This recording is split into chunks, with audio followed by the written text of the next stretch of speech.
My stepmom refused to let me say goodbye to my dad at his funeral. A week later, she and her kids blocked me from the will reading. She smirked and said, "This meeting's for heirs, only people actually named in the will." I didn't argue. I just handed her lawyer a file. When he opened it, my stepmom's face went pale. They barred me from my own father's funeral, then tried to steal everything he ever worked for. But what they didn't know was the secret my father had entrusted to me, a secret that would expose their every lie. My name is Amber Mitchell, and I'm 28 years old. Just last month, my stepmother, Patricia, tried to erase me from my father's life, even from his death. My dad was my best friend, my anchor after my mom passed away when I was 15. It was just us against the world. He was a successful real estate developer in Boston, a self-made man who worked hard but always made time for me. Every Sunday, we'd sail his boat in Boston Harbor and then grab brunch at Harborview Cafe, talking for hours. He'd listen to my teenage problems with the patience of a saint, always offering wisdom. "Amber," he'd say, "always trust your gut. Your mother had the best instincts, and you inherited that from her." When I was 19, Dad met Patricia Winters at a charity fundraiser.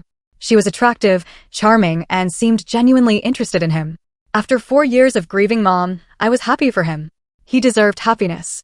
But Patricia came with baggage. Mason, 17, and Lindsay, 15. From our first meeting, something felt off. They smiled too broadly, laughed too loudly at Dad's jokes, and their eyes lingered a little too long on our expensive home furnishings. Still, I tried. I invited Lindsay for coffee, attempted to connect with Mason about college. Dad was falling hard, and I wanted to support his happiness. "They just need time to warm up," Dad assured me when I mentioned the coldness. "They lost their father too, you know." Well, not lost exactly. He abandoned them, which might be worse. The wedding happened quickly, just 6 months after they met. I stood beside Dad as his best woman, forcing a smile as Patricia recited vows about honesty and devotion that somehow rang hollow to my ears. Changes happened immediately after they moved into our family home. Photos of my mother, which had always held places of honor, began disappearing, replaced by portraits of Patricia and her children. Family heirlooms were rearranged or stored away to make room for Patricia's modern tastes. Our Sunday brunches dwindled. First, Patricia would create convenient conflicts. "Oh, Robert, did you forget we have the Hendersons coming over today?" Or, "Mason has a game, and we should all support him as a family." When we did manage our father-daughter time, Patricia would call repeatedly with manufactured emergencies. Once, she called 8 times because she couldn't find the spare key to the vacation house, only for Dad to return home and find it exactly where it always was. Meanwhile, Mason and Lindsay treated my father's home and money as their birthright. Mason wrecked 2 cars in his first year of having a license, and Dad replaced them without complaint. Lindsay maxed out credit card shopping, and Dad quietly paid the bills. I chose a different path. Dad offered to pay for my education and living expenses, but I insisted on working through college. I took out modest student loans and worked part-time jobs, not because I didn't appreciate his generosity, but because I valued independence. "You're so stubborn, just like your mother," Dad would say with a proud smile. She never wanted handouts either. After graduating with my marketing degree, I took a job with a tech company in Seattle. The distance hurt, but we maintained our close relationship with daily phone calls and monthly visits. During those visits, I noticed subtle changes in Dad. He seemed tired, less vibrant. When I expressed concern, Patricia would interject, "He's fine, Amber, stop being so dramatic." Men his age slowed down a bit. Over the past year, Dad's health declined more rapidly. He developed heart problems, and his once robust frame became thinner. During my visits, I noticed his medication seemed to change frequently, and he often appeared disoriented. During my last visit 3 months ago, Dad asked Patricia to give us some privacy. When she reluctantly left the room, he gripped my hand with surprising strength. "Amber, I need to tell you something important," he whispered, his eyes darting toward the door. "I've been making changes, setting things right. If anything happens to me, talk to Eleanor at the office. She has something for you." Patricia returned before he could elaborate, carrying a glass of water and pills for Dad. "Time for your medicine, Robert," she said sweetly, but her eyes were cold when they flicked to me. That was the last real conversation I had with my father. I called daily as always, but increasingly Patricia would answer and claim he was resting or unable to come to the phone. When I did speak with him, he sounded foggy, his words slurring. I planned to fly back to Boston the following month to check on him in person, but I never got the chance. The call came on a Tuesday night. I was working late, finalizing a marketing campaign, when my phone lit up with Mason's number. This was unusual. My stepbrother rarely contacted me directly. "Your dad is in the hospital," he said without preamble. "Mom told me to call you." My heart dropped. "What happened? Is he okay?" "I don't know the details. Mom just said to tell you he's in Boston General." He hung up before I could ask anything else. I booked the first flight to Boston, a red-eye leaving in 3 hours. I packed haphazardly, my mind racing with worst-case scenarios. The 5-hour flight felt like days, my anxiety mounting with each passing minute.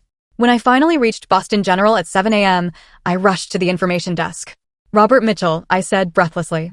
"He was admitted yesterday. I'm his daughter." The receptionist directed me to the cardiac care unit on the 4th floor.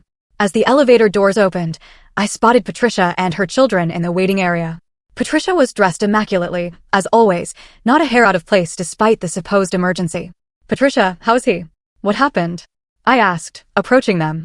She stood, positioning herself between me and the hallway leading to the patient rooms. "Amber, you didn't need to come all this way." "Of course I did. He's my father.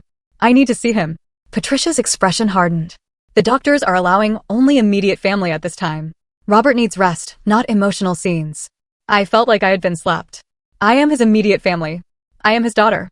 "The doctors were very specific," she insisted, her voice dripping with false sympathy. "Family only right now. We'll call you if there are any changes." Lindsay smirked behind her mother, while Mason at least had the decency to look uncomfortable. I approached the nurse's station, explaining that I was Robert Mitchell's daughter and needed to see him. The charge nurse looked confused. "The patient's wife indicated his only children were already here," she said, glancing toward Patricia. "That is his wife, but I am his daughter from his first marriage," I explained, frustration building. "Please, I just need to see my dad." The nurse looked torn, caught in a family dispute she wanted no part of. "Let me speak with Mrs. Mitchell and the doctor," she finally said. I waited for hours. Patricia and her children were allowed in and out of Dad's room while I remained in the waiting area. Eventually, a doctor approached me. "Miss Mitchell, I understand there is some confusion about visitation." I explained the situation, and he nodded sympathetically. "Your father is heavily sedated right now. His condition is serious, but stable. We are monitoring his cardiac function. I will allow you a brief visit, but he likely will not be conscious." Relief washed over me, but it was short-lived. As the doctor led me toward Dad's room, Patricia emerged and pulled him aside for a hushed conversation. When he returned, his demeanor had changed. "I apologize, but Mrs. Mitchell has informed me that your father explicitly stated he did not want visits from anyone outside his household during this hospitalization. As his medical proxy, we must respect her decisions regarding visitors." I couldn't believe what I was hearing. "That is not true. My father would never say that. Please, just 5 minutes." The doctor apologized again, but remained firm. Hospital security was called when I refused to leave the floor. Humiliated and desperate, I was escorted to the lobby. Over the next 3 days, I tried everything. I came during different shifts, hoping to find more sympathetic staff. I waited in the parking garage to catch doctors leaving. I called the hospital administration. Nothing worked. Patricia had locked down access completely. On the 4th day, a nurse named Rachel approached me in the hospital cafeteria.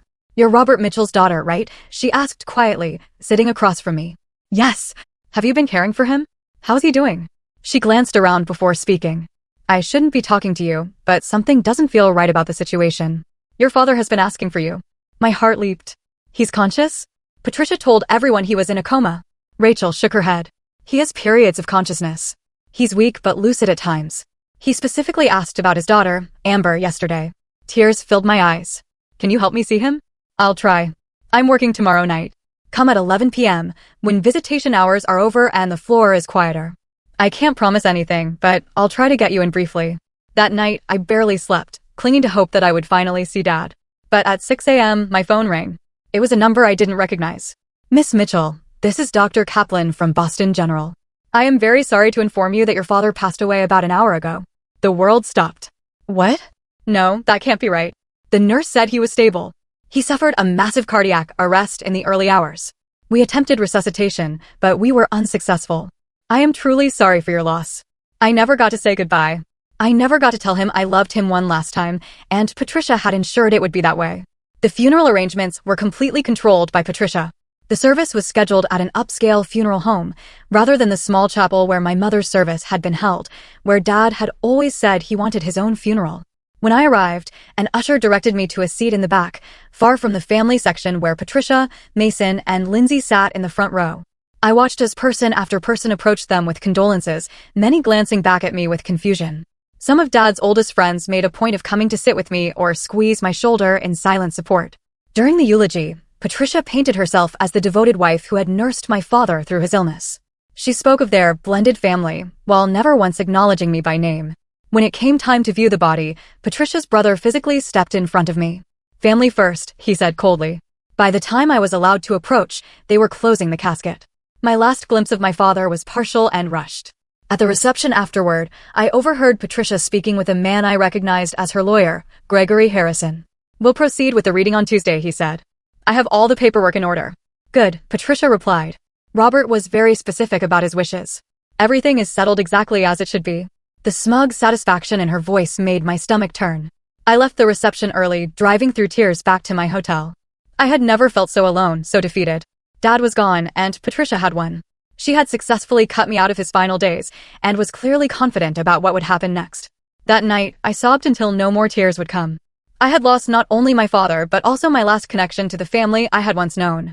Little did I know, Dad had anticipated Patricia's behavior and had set in motion a plan that would change everything. 3 days after the funeral, I was still staying at the Hampton Inn near my childhood home, unable to bring myself to return to Seattle. I had taken bereavement leave from work, but had no real plan beyond that. The hollowness inside me made it difficult to think beyond each painful hour. A knock on my hotel room door startled me. I wasn't expecting anyone, and Patricia's allies had made it clear I wasn't welcome to linger in Boston. When I opened the door, I found Eleanor Davis, my father's executive assistant of 15 years, standing there looking nervous. "Eleanor, what are you doing here?" She glanced down the hallway before answering. "May I come in, Amber?" "I shouldn't be seen here." I stepped aside to let her enter, confusion temporarily displacing my grief. Eleanor had always been kind to me, but we weren't particularly close. Once inside, she removed a package from her large purse. It was a manila envelope, sealed with red wax bearing the imprint of my father's signet ring, the one that had belonged to his grandfather. "Your father gave me this 6 months ago," Eleanor explained, handing me the package. "He made me promise to deliver it to you personally if anything happened to him. He was very specific that it should not be sent by mail or messenger, and that no one else should know about it." My hands trembled as I took the envelope. "Did he say what it was?" Eleanor shook her head. "Only that it was important, and that you would understand what to do." She checked her watch. "I should go. Patricia has been at the office daily since your father died, going through his files. She fired 2 people yesterday." After Eleanor left, I stared at the package, afraid of what it might contain yet desperate to connect with Dad one last time. Finally, I broke the wax seal and opened the envelope. Inside were 3 items: a handwritten letter on my father's personal stationery, a legal document in a sealed envelope marked with a logo of Harrington and Associates, not my father's usual law firm, and a small key taped to a card with an address and box number for First National Bank. With shaking hands, I unfolded my father's letter. "My dearest Amber, if you are reading this, then my worst fears have come to pass. I am so sorry for the pain you must be feeling, and even more sorry that I will not be there to comfort you. I have made a terrible mistake in trusting Patricia. Over the past year, I have noticed disturbing patterns in her behavior, items disappearing, documents being moved, medications making me feel worse instead of better, my old friends suddenly. Mitchell and the doctor," she finally said. I waited for hours. Patricia and her children were allowed in and out of Dad's room while I remained in the waiting area. Eventually, a doctor approached me. "Miss Mitchell, I understand there is some confusion about visitation." I explained the situation, and he nodded sympathetically. "Your father is heavily sedated right now. His condition is serious, but stable. We are monitoring his cardiac function. I will allow you a brief visit, but he likely will not be conscious." Relief washed over me, but it was short-lived. As the doctor led me toward Dad's room, Patricia emerged and pulled him aside for a hushed conversation. When he returned, his demeanor had changed. "I apologize, but Mrs. Mitchell has informed me that your father explicitly stated he did not want visits from anyone outside his household during this hospitalization. As his medical proxy, we must respect her decisions regarding visitors." I couldn't believe what I was hearing. That is not true. My father would never say that. "Please, just 5 minutes." The doctor apologized again, but remained firm. Hospital security was called when I refused to leave the floor. Humiliated and desperate, I was escorted to the lobby. Over the next 3 days, I tried everything. I came during different shifts, hoping to find more sympathetic staff. I waited in the parking garage to catch doctors leaving. I called the hospital administration. Nothing worked. Patricia had locked down access completely. On the 4th day, a nurse named Rachel approached me in the hospital cafeteria. "You're Robert Mitchell's daughter, right?" she asked quietly, sitting across from me. "Yes." "Have you been caring for him? How's he doing?" She glanced around before speaking. "I shouldn't be talking to you, but something doesn't feel right about the situation. Your father has been asking for you." My heart leaped. "He's conscious?" Patricia told everyone he was in a coma.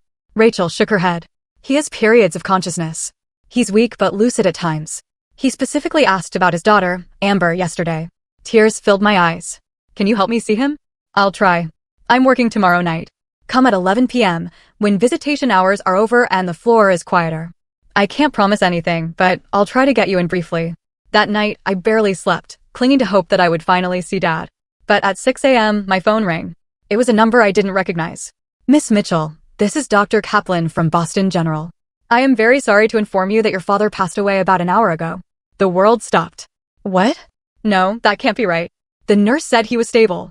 He suffered a massive cardiac arrest in the early hours. We attempted resuscitation, but we were unsuccessful.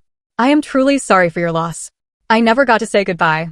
I never got to tell him I loved him one last time, and Patricia had ensured it would be that way. The funeral arrangements were completely controlled by Patricia. The service was scheduled at an upscale funeral home, rather than the small chapel where my mother's service had been held, where Dad had always said he wanted his own funeral. When I arrived, an usher directed me to a seat in the back, far from the family section where Patricia, Mason, and Lindsay sat in the front row. I watched as person after person approached them with condolences, many glancing back at me with confusion. Some of Dad's oldest friends made a point of coming to sit with me or squeeze my shoulder in silent support. During the eulogy, Patricia painted herself as the devoted wife who had nursed my father through his illness. She spoke of their blended family, while never once acknowledging me by name. When it came time to view the body, Patricia's brother physically stepped in front of me. Family first, he said coldly.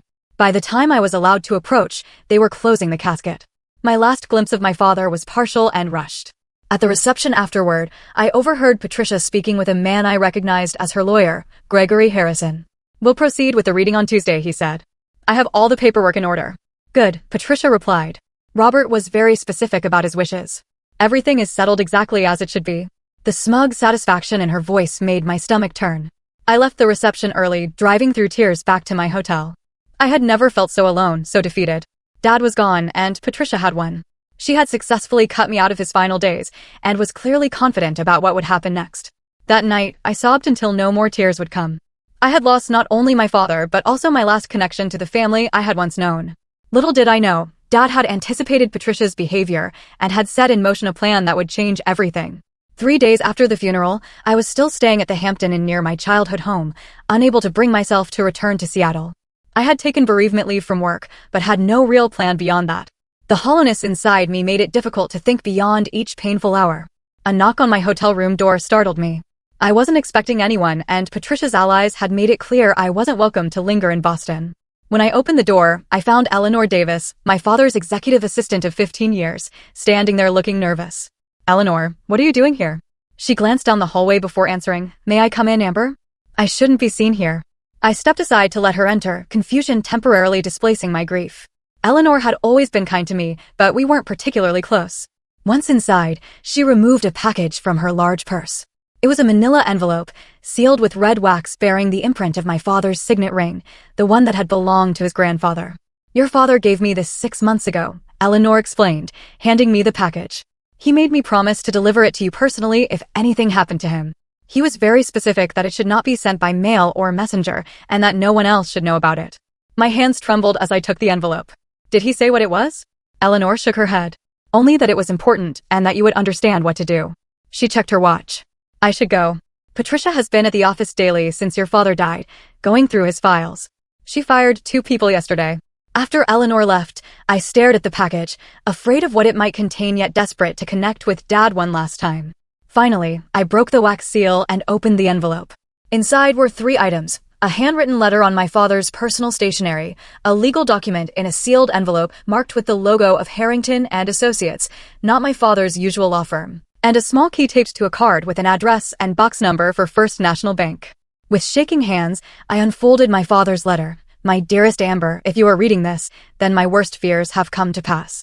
I am so sorry for the pain you must be feeling, and even more sorry that I will not be there to comfort you. I have made a terrible mistake in trusting Patricia. Over the past year, I have noticed disturbing patterns in her behavior, items disappearing, documents being moved, medications making me feel worse instead of better, my old friends suddenly unwelcome in our home. At first, I dismissed these concerns as paranoia, but then I found evidence that Patricia has been in contact with her ex-husband, the one she claimed abandoned her. The reality, as I discovered, is quite different. I updated my will 6 months ago with a new law firm. Patricia does not know about this.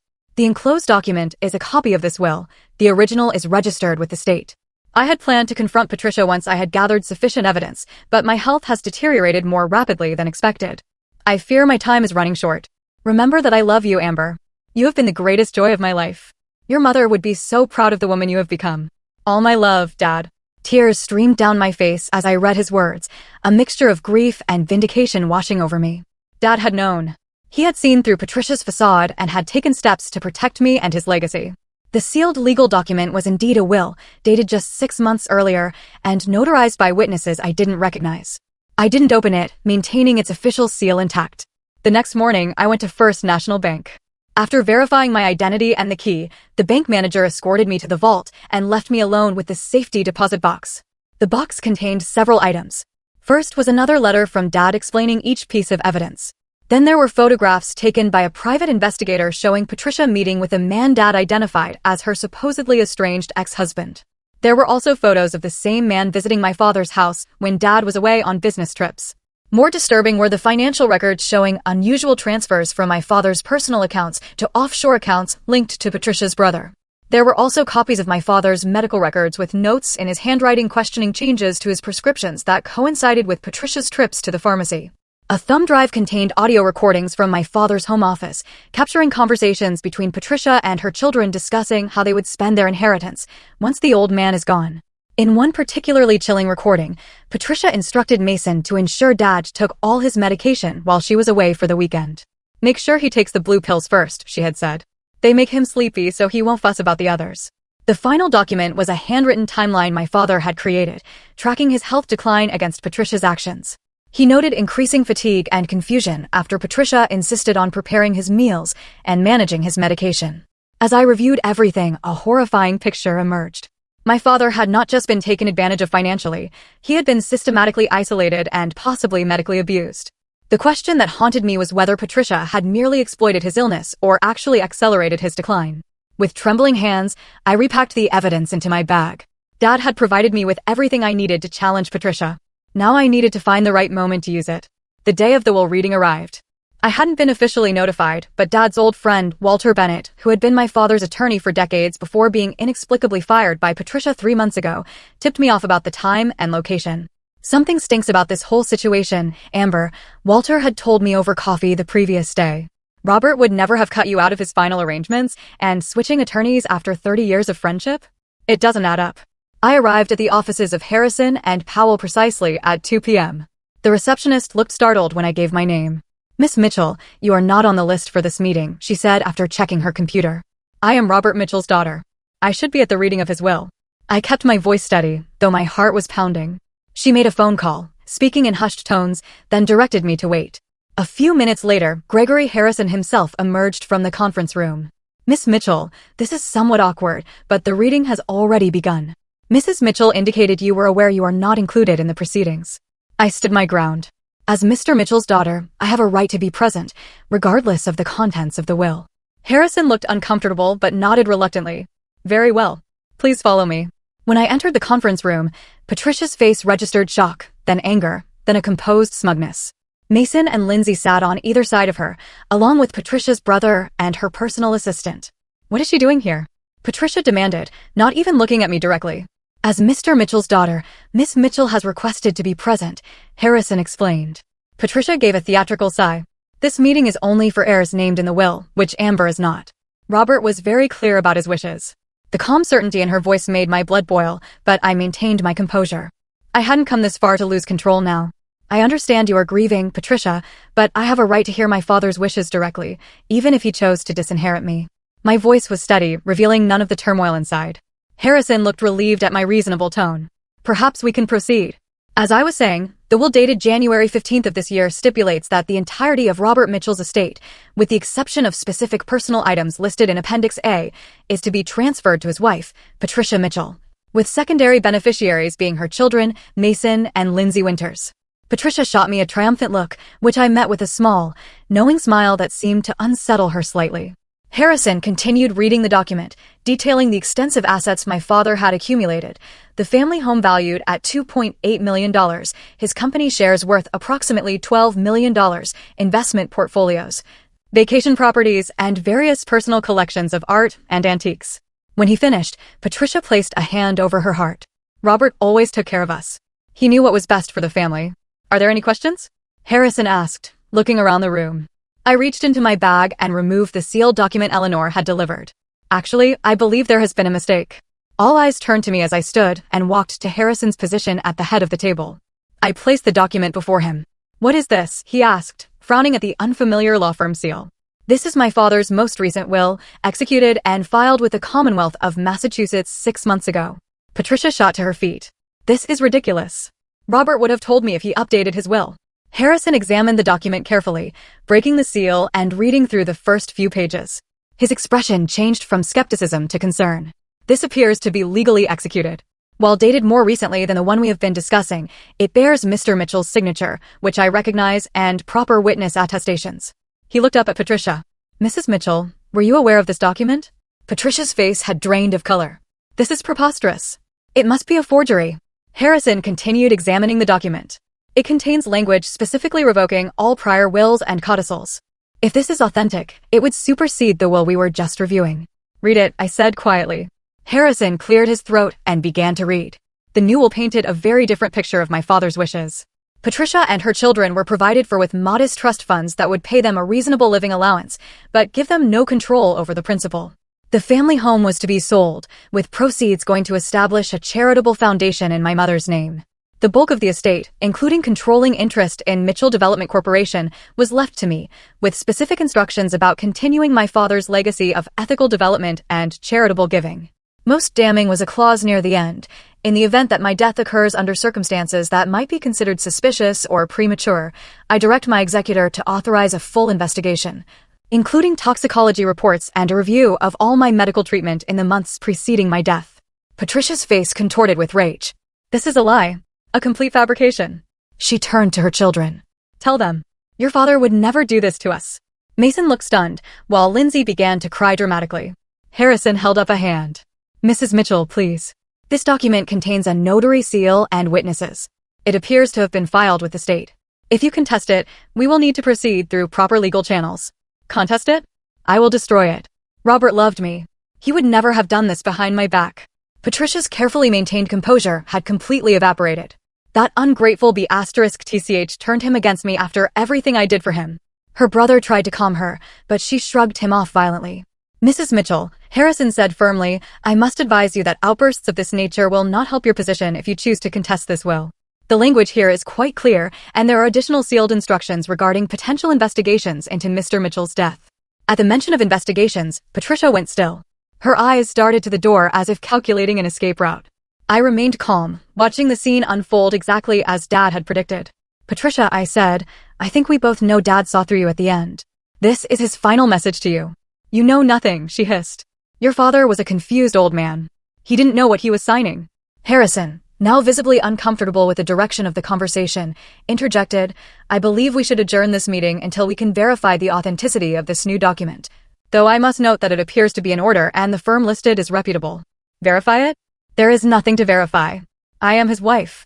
Patricia gathered her belongings frantically. This meeting is over. My attorney will be in touch. She stormed toward the door, pausing only to spit final words at me. This is not over, Amber.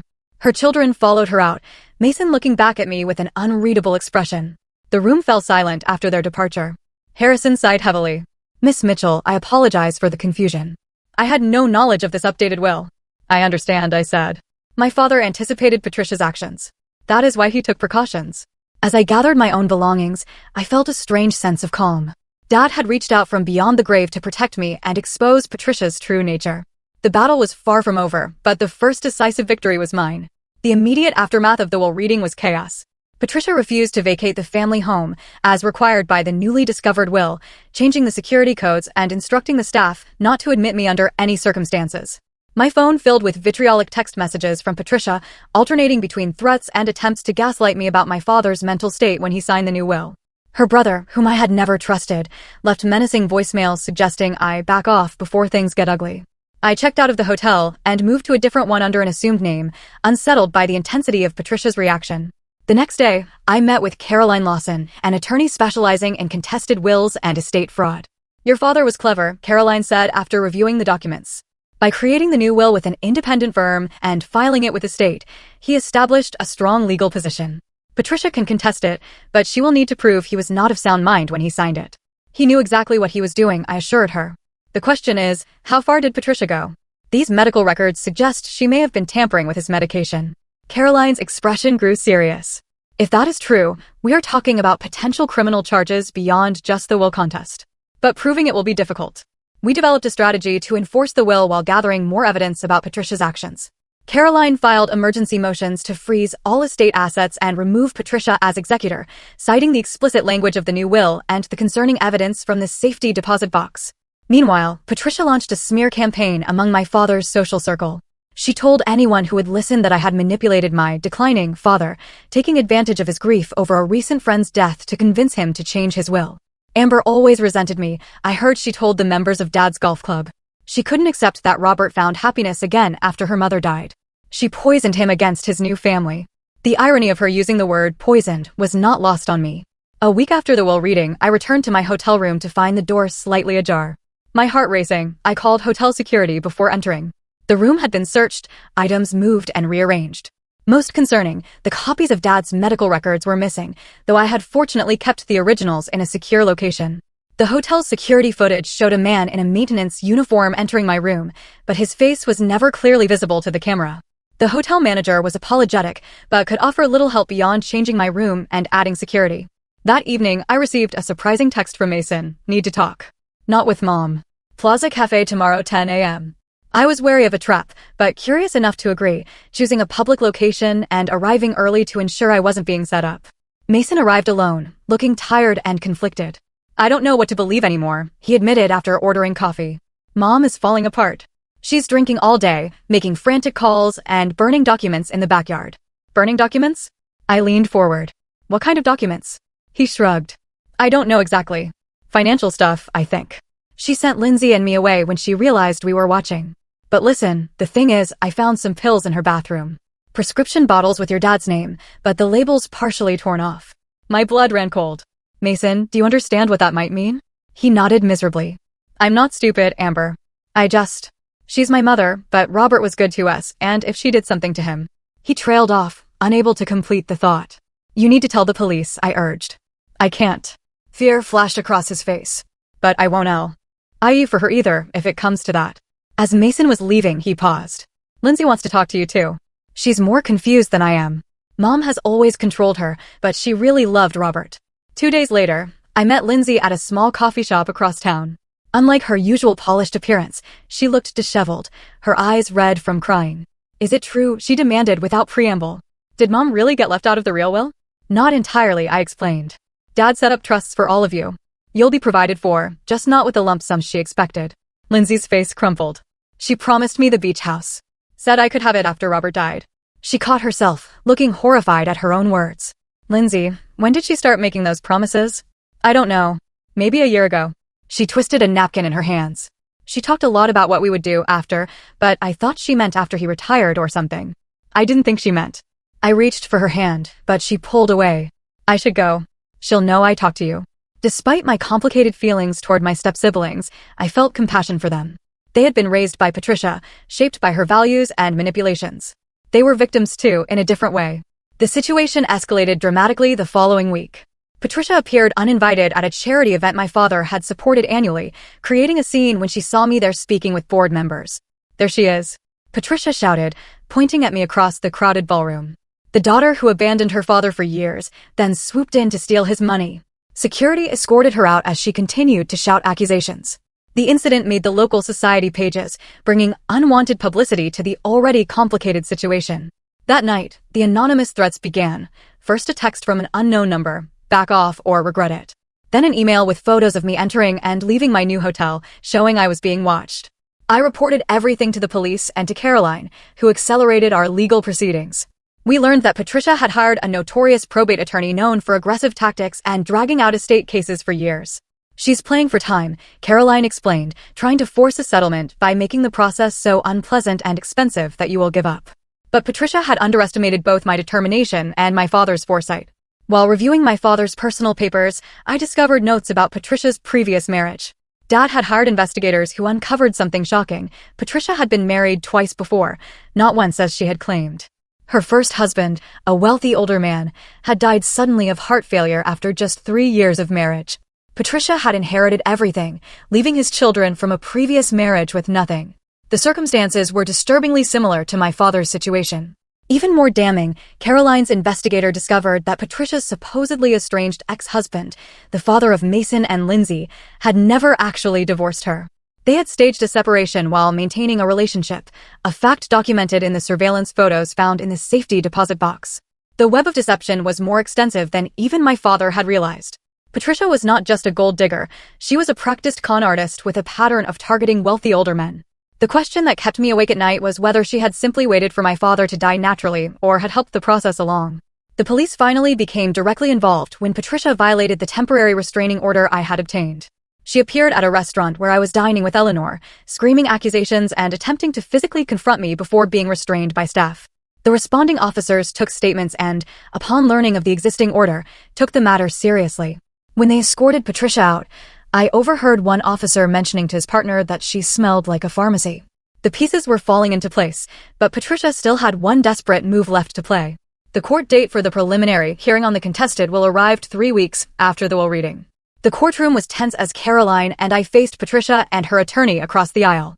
Mason sat behind his mother, but Lindsay was noticeably absent.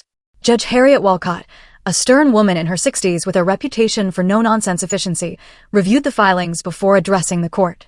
Before we proceed, I want to be clear that I have zero tolerance for the kind of behavior described in these reports, she said, looking directly at Patricia. Harassment, intimidation, and violation of court orders will not help your case, Mrs. Mitchell. Patricia's attorney, Martin Drake, rose smoothly. Your Honor, my client denies any harassment. These are simply family disagreements blown out of proportion during a time of grief. Judge Walcott was unmoved. Save it for your arguments, counselor. Let's address the competing wills. The proceedings began with Drake presenting their case that the January will was valid and the later will was either a forgery or signed under undue influence. His arguments were polished but light on evidence. When it was Caroline's turn, she methodically demolished their position. She presented affidavits from the witnesses to the newer will, confirmation from the notary, and the state filing records. Most damaging was the testimony of Walter Bennett, my father's longtime attorney. Robert called me approximately 7 months ago, Walter testified. He expressed concerns about his wife's behavior and asked for recommendations for an independent attorney, as he wished to update his will without Mrs. Mitchell's knowledge. He was of completely sound mind and explained his reasoning clearly. Patricia glared at Walter, who had once been a dinner guest in their home. He met her gaze steadily before continuing. Robert told me he had discovered financial improprieties and was concerned about his medical care. He believed Patricia was deliberately isolating him from his daughter and friends. Drake objected, claiming this was hearsay, but the judge allowed the testimony as evidence of my father's state of mind when changing his will. The most surprising moment came when Mason asked to address the court. Patricia hissed at him to sit down, but he approached the witness stand anyway.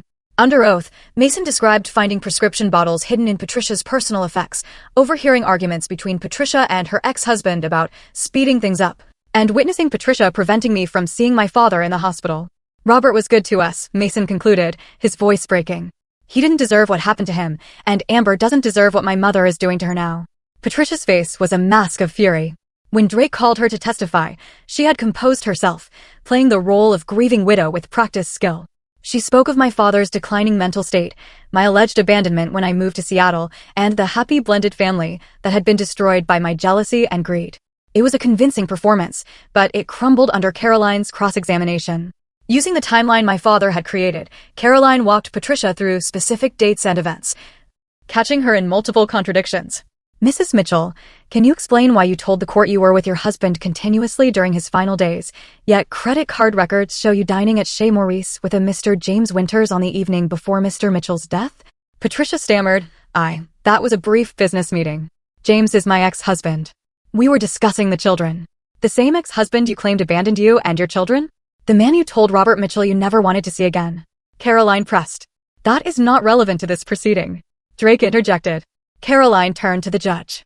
Your Honor, it speaks directly to Mrs. Mitchell's credibility and pattern of deception. The judge agreed, and Caroline continued her methodical dismantling of Patricia's testimony. By the time she finished, Patricia was visibly shaken, her carefully constructed facade cracking.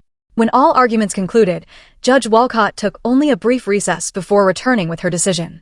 Based on the evidence presented, I find the will dated July 15th to be valid and enforceable. The earlier will is hereby declared revoked. Mrs. Mitchell is removed as executor of the estate, and Ms. Amber Mitchell is appointed in her place, as specified in the valid will. Patricia gasped audibly while relief washed over me. The judge continued, "Furthermore, I am referring this matter to the District Attorney's Office for investigation of potential elder abuse, fraud, and misconduct. Mrs. Mitchell is ordered to vacate the family residence within 48 hours and to turn over all financial records related to Mr. Mitchell's accounts." As we left the courtroom, Detective Liam Connolly from the Boston Police Department approached us. "Miss Mitchell, I would like to speak with you about your father's medical records." Over the next several weeks, the full extent of Patricia's deception unfolded.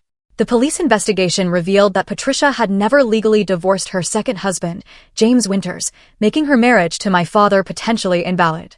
More disturbingly, toxicology tests ordered on preserved samples of my father's blood from the hospital showed elevated levels of digoxin, a heart medication he had not been prescribed. Patricia's careful house of cards collapsed completely when Lindsay, in a moment of remorse or self-preservation, turned over a journal in which Patricia had tracked my father's medication, noting which combinations made him most compliant and forgetful. Criminal charges were filed against Patricia for fraud, elder abuse, and as an accessory to involuntary manslaughter. James Winters was charged as a co-conspirator. While the legal process would take months or even years to fully resolve, Patricia's reign of terror was effectively over. The media coverage was intense and painful. Headlines like "Black Widow Strikes Again" and "Daughter's Detective Work Unveils Deadly Plot" turned our family tragedy into public entertainment. I declined all interview requests, focusing instead on honoring my father's legacy and rebuilding what Patricia had tried to destroy. As I sorted through my father's belongings in the family home, now emptied of Patricia's presence, I discovered treasures she had hidden away, photos of my mother that had disappeared from display, letters they had written to each other during their courtship. Even my childhood art projects. My father had carefully preserved them in his study behind a false panel in his bookshelf that Patricia had apparently never discovered. I found a collection of videos my father had made over the years. Some were from my childhood, others were more recent reflections on his life and hopes for the future. The most recent was dated just 2 months before his death. "Amber," he said, looking directly into the camera, his face thin but his eyes clear, "if you are watching this, then things have gone as I feared they might. I want you to know that I realized my mistake with Patricia, and I have done everything I can to protect you and what we built together." He paused, emotion overcoming him momentarily. "I should have trusted your instincts about her from the beginning. You have your mother's wisdom. I hope you can forgive my foolishness." Tears streamed down my face as I watched. "I forgive you, Dad," I whispered to the screen. "Remember what matters," he continued. "Not the money or the properties, but the values we share: integrity, compassion, perseverance. Those are your true inheritance, and no one can ever take them from you." In those moments, watching my father's final messages, I felt him with me again, not just in memory, but in spirit. Despite Patricia's best efforts, she had failed to destroy the bond between us. In the end, love and truth had prevailed. 6 months after the courtroom confrontation with Patricia, I finally moved back into my childhood home. The process of reclaiming the space was both painful and healing. I had considered selling it, as specified in the will, but after careful consideration and consultation with the estate attorneys, I decided to maintain ownership and convert part of the property into the headquarters for the Elizabeth Mitchell Foundation, named after my mother. The foundation, funded by a significant portion of my inheritance, would focus on supporting cancer research and providing resources for children who had lost parents to illness. It felt like the perfect way to honor both my parents' legacies. As I wandered through the renovated spaces, memories of my childhood mingled with fresh paint and new furnishings. I had removed most traces of Patricia's cold, modern aesthetic, restoring the warm, comfortable style my mother had originally created. Eleanor, who had continued working for Mitchell Development during the transition, joined me for tea in the sunroom that had always been my mother's favorite space.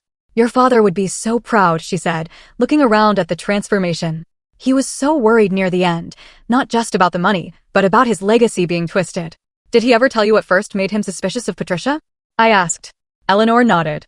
"It was something small, actually. He noticed her removing photos of your mother from his bedside table when she thought he was asleep. When he confronted her, she claimed she was just dusting them, but it started him thinking about other changes she had made, how isolated he had become. We talked for hours about my father's final year, filling in gaps in my understanding. Eleanor shared stories I had never heard, including how my father had secretly maintained contact with many of his old friends despite Patricia's efforts to cut him off. "He never stopped talking about you," she assured me. "Every achievement, every call, those were his brightest moments." The legal proceedings against Patricia continued to unfold. She remained in custody, denied bail due to the severity of the charges and her substantial flight risk. Mason had agreed to testify against her in exchange for immunity from any accessory charges. Lindsay's situation was more complicated. Psychological evaluations suggested she had been severely manipulated by her mother throughout her life, creating an unhealthy dependence. She was receiving therapy while staying with her biological father's sister. Despite their role in the painful events surrounding my father's death, I couldn't bring myself to abandon Mason and Lindsay entirely. They had been victims of Patricia's machinations too, raised in an environment of deception and materialism. After much reflection, I established college trust funds for both of them using a small portion of my inheritance. The trusts were structured to encourage education and independence, values my father had championed. Mason was already enrolled in community college, working to define his own path away from his mother's influence. The family home gradually filled with the items that had been placed in storage when Patricia redecorated. Family heirlooms returned to their places of honor, including my grandmother's antique clock that had always stood in the entrance hall and the collection of sailboat models my father and I had built together over the years. 3 months after moving back in, I organized a memorial service for my father at his favorite sailing club. Unlike the formal, impersonal funeral Patricia had arranged, this gathering was intimate and authentic. Dad's oldest friends shared stories that made us laugh and cry, celebrating the man he truly was rather than the sanitized version Patricia had presented to the world. Robert always said that a person's true wealth was measured by the lives they touched, not the assets they accumulated, Walter said, raising a glass in tribute. By that measure, he was the richest man I ever knew. As I listened to the stories, I realized how much of my father's life I still had to discover. Each person who spoke revealed facets of him I had never seen, expanding my understanding of the complex, generous man who had raised me. The healing process was neither quick nor linear. Some days, grief would overwhelm me without warning. Other days, anger would flare when I thought about the precious final moments with my father that Patricia had stolen from me. The knowledge that she had deliberately hastened his death for financial gain was a wound that might never fully heal. Yet, amid the pain, I found unexpected gifts. The adversity had revealed my own strength and resilience. I had discovered allies in unlikely places and learned to trust my instincts, just as my father had advised years ago. Most importantly, I had honored my father's final wishes, protecting the legacy he had worked so hard to build.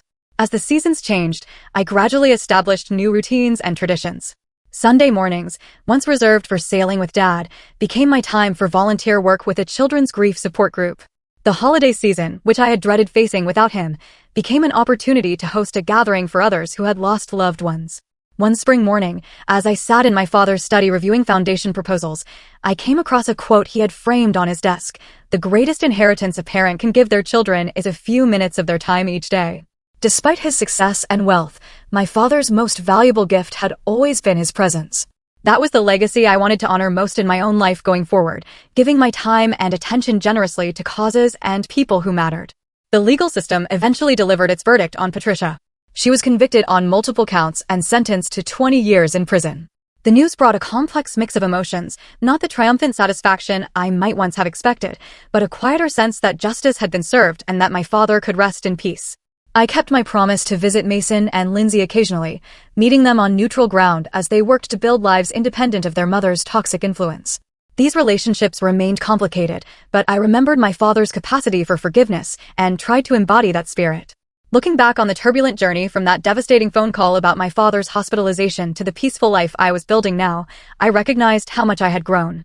The pain had transformed me, burning away naivety and replacing it with wisdom. The betrayal had taught me to value authenticity and to recognize manipulation. The loss had deepened my appreciation for genuine connection. My father's final gift had not been the inheritance that Patricia had coveted so desperately.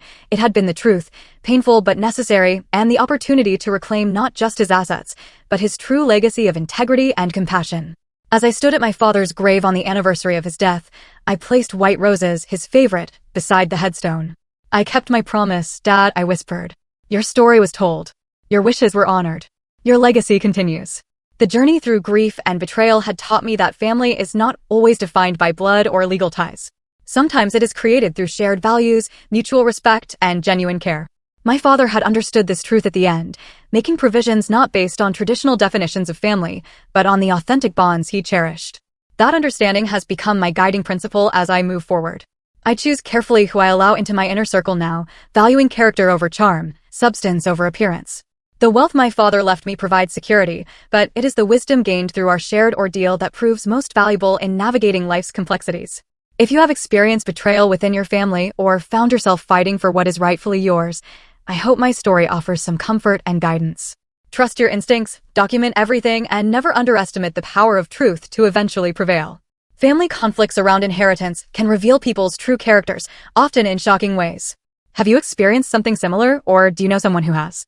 Share your thoughts in the comments below, and if this story helped you in any way, please like, subscribe, and share it with others who might be facing similar challenges. Thank you for listening to my journey from betrayal to healing. Remember, sometimes the greatest strength comes from surviving our deepest wounds.